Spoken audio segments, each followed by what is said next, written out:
Hi, good novelists. Welcome to the new episode of Good Novel Academy. This is Harry. And Cici. In the last episode, we have talked about theme and genre, how to form a theme sentence, and how to select the right genre for your story. Now, with the foundation laid, it's time to build some up layers. And that means we are eventually getting to real story building. Yeah. Fantastic. We are finally done with the preps and we start with inciting incident, the most important event in your story.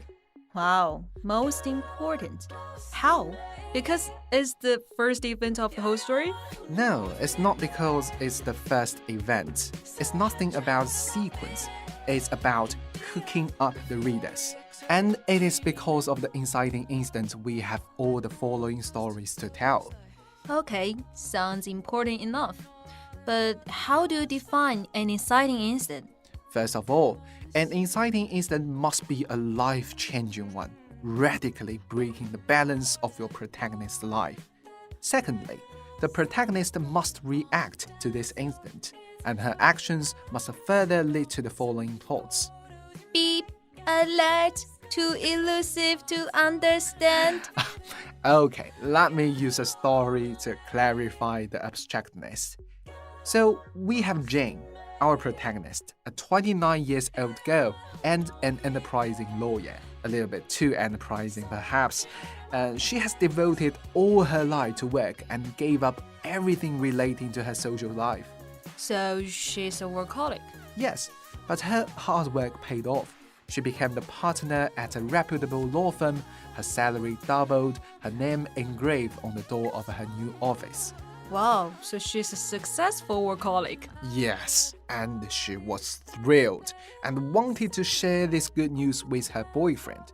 Yes, she had a boyfriend, despite the fact that she hadn't met him for a long while, as she was too busy to make time. So she got home, got dressed, picked up some delicious food at her favorite restaurant, and set off to her boyfriend's apartment. Wow, good for her. But, my senses are this good thing will go wrong somehow. Yeah, your senses are so right. Quit this job and go to be a fortune teller. But not before you tell me the whole story of Jane. Okay, so as Jane came face to face with her boyfriend, she saw this stern look on his face, and she knew something was wrong. Then the fight began. He accused her of being a selfish workaholic, always placing her job at the first place and never considering the people around her. He wanted to break up. Oh, sounds like a little boy craving for love and attention. Nah, you don't understand. Every human being needs love and attention. Well, okay. Then what? Then he shut the door on her. Pong! Immediately, hot tears Jane was holding rolled down her cheeks. Back to her car, she shut down all the windows and started wailing for a long time. She must be heartbroken. Yes, but still, she is a strong woman. A breakup won't crush her. So, after having a good cry in her car, Jane started engine and drove straight to the bar with the intention of getting drunk. I would do that. As the old saying goes, the club is not a good place to find love, so the bar is where I go. You sure this is an old saying, not of Ed Sheeran saying? Is there any difference? Okay, so what next? Next, the typical cliche happens. Jane encountered a handsome dude in the bar, and they had a nice chat. Only a chat? Lame. I was expecting something interesting to happen.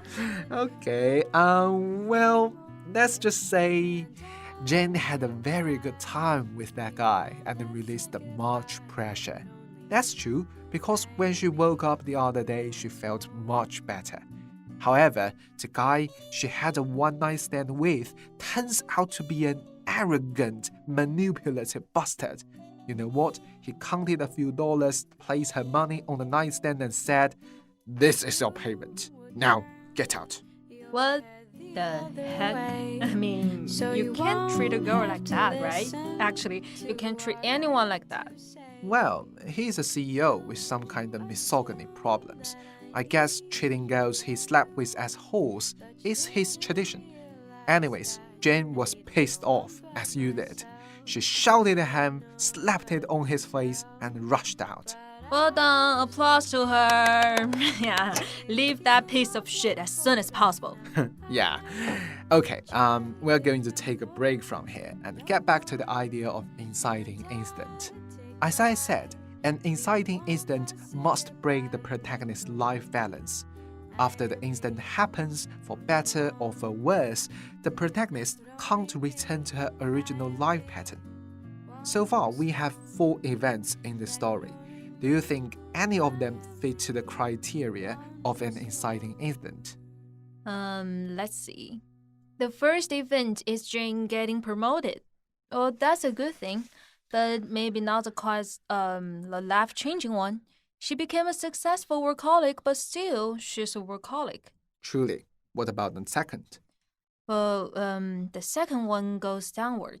Jane broke up with her boyfriend, and that's a big surprise. But I mean, she was virtually living a single life anyways. Yeah, her boyfriend didn't play any important role in her life, so gone with him. Right. And the third one, good. Jane had a wonderful chat, as you would say.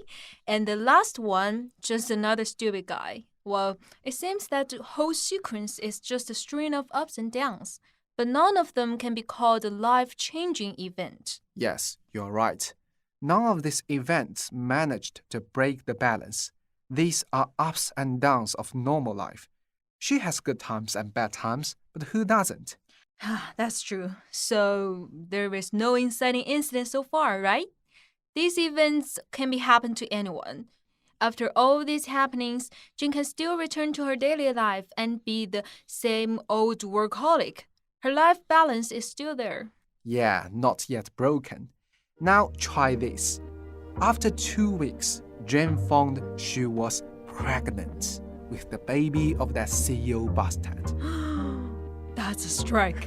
Bearing the child of someone you hate. Yes, this incident would turn her world upside down. Should she keep the child or get rid of it? Should she inform that CEO or bear this burden herself? One way or another, Jane's life balance has been broken, and there's no easy way of restoring it. She will have to deal with the incident and make choices, trying her best to restore the original balance. I was wondering, Cici, also as a girl, what's your choice if you are in the same situation? Me? Well, I would be sure to get rid of the child. Because, as you know, I don't like children myself, and being a single mother would seriously affect my career, let alone the child of someone I despise. So, I think for Jane, abortion is the quickest way to restore her balance. Yes, it is. She could abort the child. If that is successful, she'll be sitting in her brand new office and being the same old workaholic. That's good for her, but definitely not good for the story. Speaking for the West, the readers will feel deceived. They expect the pregnancy to be a life-changing experience. They do, but they find out it turns out to be just another ordinary bad thing that happens all the time in everybody's life. Haha, don't be so pessimistic. But right, the balance is restored at the end of this. Problem solved. Everything is back to normal. The pregnancy incident no longer qualifies as an inciting incident. Remember its definition? An inciting incident must break the balance of the protagonist. So you mean the writer won't allow Jane to get rid of her baby? Well, she can. Jane can still make this choice. That's a reasonable solution, as you said. But you can't make it an easy way out for Jane. Things have to go wrong. Let's say the surgery somehow failed, and she would have to rest for 2 months. When she finally recovered and went back to work, she found her hard-earned position was taken by a rival. She was kicked out and would have to start all over again. Oh, poor Jane. She has to be tortured somehow, just in order to make a good story. Yeah, sorry for her, but that's the fate of being a protagonist. She has to suffer the insufferable, deal with the most difficult dilemma, and make the hardest choice. Only in that way can our story be dramatic and attractive. But your protagonist, in one way or another, will benefit from such tortures. What can't beat her will make her stronger. Yeah, she will learn from the experience and grow to be a stronger woman. Yes. Let's say when Jane was kicked out of the firm, she made up her mind that she would establish her own firm, become a CEO herself, and avenge all the people who had hurt her, including that CEO Jack. That's the glamour of stories featuring the protagonist's growth. From a nobody to someone of high status. Yeah, we have talked about that in the last episode. That's the common theme of many popular stories. Anyways, Jane could also choose to keep the child. After all the ups and downs, she realized the problems in her workaholic lifestyle and decided to make a change. The child is innocent, and by becoming a mother, she can start a new life. It might turn out the CEO bastard is actually lovable. Her fate is still bound with that CEO. Oh, so that would be the plot of a CEO romance. Right. So, whatever Jane chooses to do, she will step into a different world and start a new life. Her choice will be related to the theme and genre of your story. Okay, now I think I got the notion of an inciting incident. It's not necessarily the first event of the story, but one that breaks the balance of normality. It forces the protagonist into action, and this action will lead to further events. That's a very good conclusion. Thank you. And I think it also serves as a cliffhanger because I'm already hooked up by the story of Jane. Can't wait to know what happens next. Yeah, if the incident is well written and placed in the right spot, it can be a very good cliffhanger. You want to know what happens next? I do.